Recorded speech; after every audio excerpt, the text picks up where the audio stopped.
State owned enterprises. اب آپ کا جو ایکسپیرینس ہے اسٹیٹ اونڈ انٹرپرائزز میں کام کرنے کا, ہم سب کو یہ بتائیں, کیونکہ ہم یہ آپ سے پوچھنا چاہتے ہیں کہ what's the best way forward. Privatisation کہنا تو بہت آسان ہے, لیکن لوگوں کے گھروں کے چولہے جلتے ہیں ان نوکریوں سے, لوگوں کی وہ لائف لائن ہے. تو یہ کہنا بڑا آسان ہے کہ ایک جادو کی چھڑی چلائیں اور پرائیویٹائز کر دیں, but this is more of a political problem. So I want to see how you would advise the government or us how to approach this.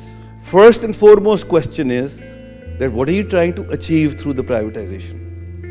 And when you talk about privatization, the important thing is that the regulators have to be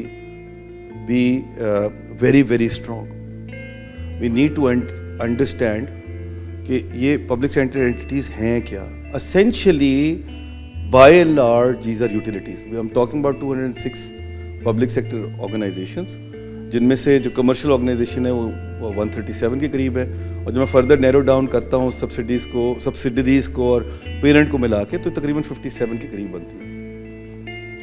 یہ primarily utilities ہیں, and ہمیں یہ سمجھنے کی ضرورت ہے کہ ان کو جو پرائیویٹائزیشن ہے اس کے کیا ریزنز ہیں, what are we trying to achieve through the privatisation.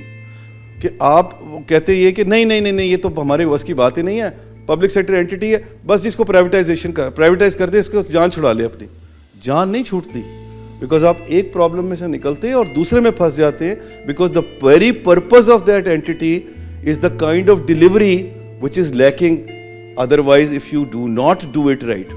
میری ایک تھیوری ہے جس کو میں کہتا ہوں بگ 5 تھیوری, کہ ہم کم از کم ایز اے اسٹارٹنگ پوائنٹ کچھ اینٹیز ایسی آئیڈینٹیفائی کر لی. We are by the way talking about 1 trillion rupee of whole, کہ جن کو اگر ہم یہ 4 ایکشن لے لیں تو وہ چیزیں ٹھیک ہو جائیں. میں نے وہ کوشش کی ہے کہ میں نے بگ 5 تھیوری میں اس کو انکارپوریٹ کرنے کی کوشش کی ہے. 5 ریگولیٹرز کو آپ انڈیپینڈنٹ کریں, ان کو لائن منسٹری سے نکال لیں, کیبنٹ ڈویژن میں ڈالیں, ان کو ٹرو انڈیپینڈنس دیں through the regulation like we did in the case of State Bank of Pakistan. وہ 5 regulator in my opinion are State Bank of Pakistan تو ہے ہی, S C C P, NEPRA, OGRA, and میں نے ایف بی آر کو 2 حصوں میں ڈیوائڈ کیا ہے. میں سمجھتا یہ ہوں کہ ایف بی آر کو 2 حصوں میں ڈیوائڈ ہونے کی ضرورت ہے. ایک کلیکشن ایجنسی ہونی چاہیے اور ایک ہونی چاہیے ریگولیٹری ایجنسی. تو ایز اے ریگولیٹر میں نے اس کو وہاں ڈیفائن کیا, اور پھر کلیکشن میں بھی وہ آ رہا ہے نیچے. اور ایز اے ریگولیٹر جب آپ کلیکشن ایجنسی لے کے جائیں گے تو وہ کلیکشن کے پوائنٹ آف ویو سے فوکس کرے گا, particularly from the technology کے aspect سے introducing that in trimming the entire collection process and making that more efficient, harassment free. جو 5 corporate entities میں نے identify کی ہیں وہ اس point of view سے کی ہیں کہ وہ economic benefits میں کون سی ہیں. تو اس میں میں نے پاکستان ایئر لائنس کو identify کیا ہے, PIA, because وہ ایسے روٹس پہ جاتی ہے کہ جہاں private airlines will never go.